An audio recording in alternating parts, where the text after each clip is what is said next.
Assalamualaikum warahmatullahi wabarakatuh.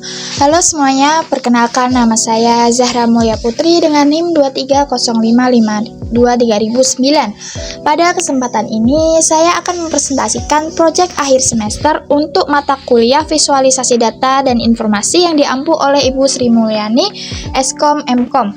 Pada video kali ini, saya akan mempresentasikan dashboard yang berjudul Dashboard Analisis Kontribusi Produk terhadap Total Pendapatan.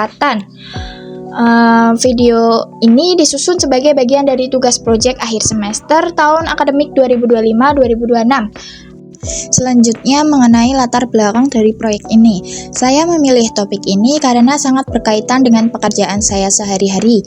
Dari pengalaman ini, saya menyadari jumlah data penjualan yang cukup banyak itu sering membuat proses analisis menjadi lebih sulit apabila hanya melihat tabel biasa untuk membandingkan antar produk ataupun mengetahui produk mana yang sebenarnya memberikan kontribusi terbesar terhadap pendapatan perusahaan. Maka dari itu, saya membuat dashboard ini agar data penjualan dapat disajikan secara lebih sederhana, menarik, dan mudah dipahami, sehingga proses pengambilan keputusan bisa dilakukan dengan lebih cepat dan berdasarkan data. Tujuan utama dari dashboard ini untuk mengetahui kontribusi masing-masing produk terhadap total pendapatan perusahaan. Selain itu, dashboard ini juga dibuat untuk membantu proses monitoring penjualan sehingga informasi penting dapat diperoleh dengan lebih cepat. Melalui dashboard ini, saya ingin menjawab beberapa pertanyaan. Mungkin seperti produk apa yang memberikan pendapatan terbesar, kemudian bagaimana distribusi pendapatan setiap produknya, apakah ada produk yang penjualannya masih rendah, serta bagaimana perkembangan penjualan selama periode yang dianalisis. Nah, data yang saya gunakan itu merupakan laporan penjualan dari perusahaan tempat saya bekerja yang sudah saya modifikasi. Data tersebut kemudian saya olah menggunakan Microsoft Excel hingga menjadi sebuah dashboard yang interaktif. Beberapa variabel utama yang saya gunakan antara lain tanggal transaksi, customer ID, nomor order, jenis produk atau tipe, quantity, volume, harga satuan, serta total pendapatan dan total laba. Periode data yang saya gunakan itu yaitu periode 2023 hingga periode 2024. Sebelum melakukan analisis, saya terlebih dahulu melakukan proses cleaning data, seperti memastikan tidak ada data yang kosong, menghapus data duplikat, menyeragamkan format tanggal dan angka, serta memastikan seluruh data sudah rapi sehingga hasil analisis yang dihasilkan lebih akurat. Pada dashboard ini terdapat 5 KPI utama yang saya gunakan. Yang pertama adalah total pendapatan. KPI ini menunjukkan keseluruhan pendapatan yang berhasil diperoleh perusahaan selama periode yang dianalisis. Karena tujuan utama dari dashboard ini untuk melihat kontribusi produk terhadap pendapatan, maka indikator ini menjadi KPI yang paling penting. KPI yang kedua yaitu total kuantiti terjual. Melalui KPI ini kita dapat mengetahui berapa banyak produk yang berhasil dijual kepada pelanggan. Selanjutnya yaitu total volume penjualan yang menunjukkan total volume produk yang telah terjual. KPI yang keempat yaitu jumlah customer yang menunjukkan banyaknya pelanggan yang melakukan pembelian selama periode tersebut. Dari indikator ini perusahaan dapat melihat seberapa luas jangkauan pasarnya. KPI yang terakhir yaitu average pendapatan, merupakan rata-rata pendapatan dari produk tersebut.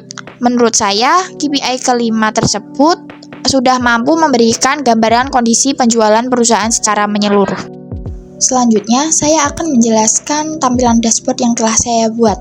Pada dashboard ini, seluruh informasi penjualan dirangkum dalam satu halaman sehingga pengguna dapat melihat kondisi penjualan perusahaan secara cepat.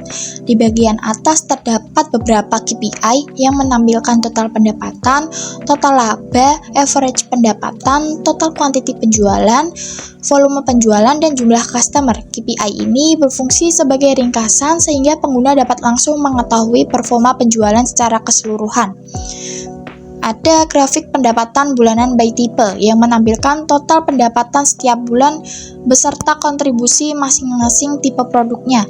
Pada hampir seluruh bulan, tipe E2 selalu menjadi penyumbang pendapatan terbesar dan pendapatan tertinggi terjadi pada bulan Desember, terendah pada bulan Desember.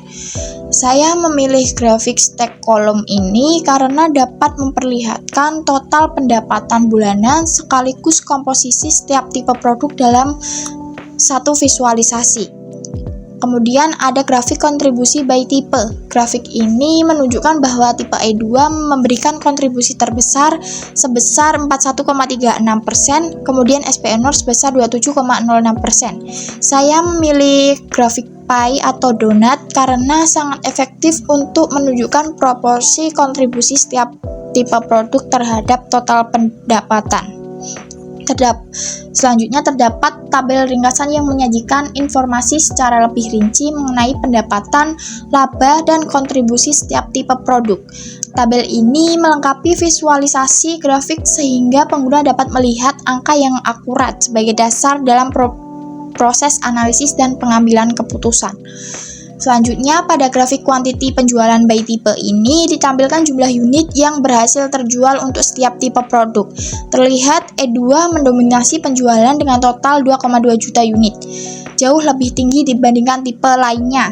Saya memilih grafik batang ini karena grafik ini paling efektif untuk membandingkan jumlah penjualan antar kategori sehingga perbedaan performa setiap tipe produk dapat terlihat sangat jelas. Dashboard ini juga menampilkan tren laba per bulannya. Saya menggunakan grafik line karena grafik ini paling tepat untuk menunjukkan perubahan data dari waktu ke waktu. Dari grafik tersebut terlihat bahwa laba perusahaan mengalami fluktuasi. Pencapaian tertinggi terjadi pada bulan November.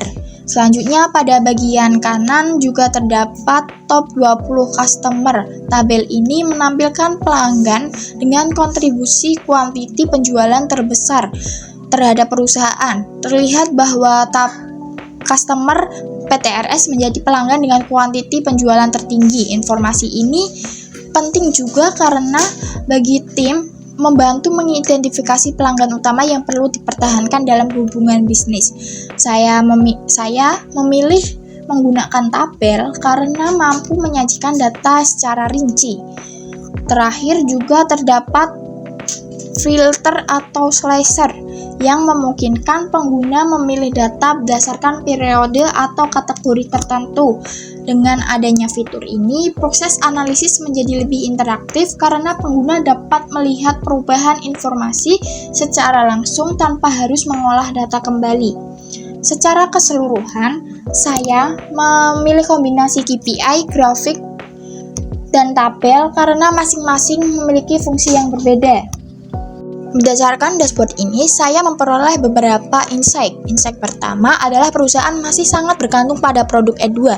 Produk ini menyumbang lebih dari 41% dari total pendapatan perusahaan. Artinya, hampir setengah pendapatan perusahaan berasal dari satu jenis produk saja. Insight kedua, jika digabungkan, produk E2 dan Super Enol menghasilkan sekitar 68% dari total pendapatan perusahaan. Hal ini menunjukkan bahwa kedua produk tersebut merupakan produk utama yang menjadi penggerak penjualan perusahaan. Insight yang ketiga, laba perusahaan mengalami fluktuasi setiap bulan. Walaupun demikian, secara keseluruhan, perusahaan tetap mampu menghasilkan laba yang cukup baik dengan pencapaian tertinggi pada bulan November. Insight yang terakhir adalah adanya customer utama seperti PTRS yang memberikan kontribusi pembelian sangat besar. Hal ini menunjukkan bahwa menjaga hubungan baik dengan pelanggan utama menjadi hal yang sangat penting bagi perusahaan. Sebagai penutup, dapat disimpulkan bahwa dashboard ini berhasil memberikan gambaran kondisi penjualan perusahaan secara lebih cepat dan mudah dipahami. Melalui dashboard ini dapat diketahui bahwa produk E2 merupakan penyumbang pendapatan terbesar diikuti oleh Super Enol, sedangkan beberapa produk lainnya masih memiliki kontribusi yang relatif kecil. Berdasarkan hasil tersebut, saya memberikan beberapa rekomendasi. Yang pertama, perusahaan perlu mempertahankan kualitas dan strategi pemasaran pada produk E2 dan SPE0 karena kedua produk tersebut menjadi penyumbang utama pendapatan perusahaan. Kedua, perusahaan juga perlu meningkatkan promosi terhadap produk yang kontribusinya masih rendah agar komposisi pendapatan menjadi lebih seimbang dan perusahaan tidak terlalu bergantung pada satu jenis produk saja. Yang terakhir, dashboard ini sebaiknya diperbarui secara berkala sehingga manajemen dapat memantau perkembangan penjualan secara real time dan mengambil keputusan berdasarkan data yang terbaru. Sekian presentasi dari saya, kurang lebihnya mohon maaf. Wassalamualaikum warahmatullahi wabarakatuh.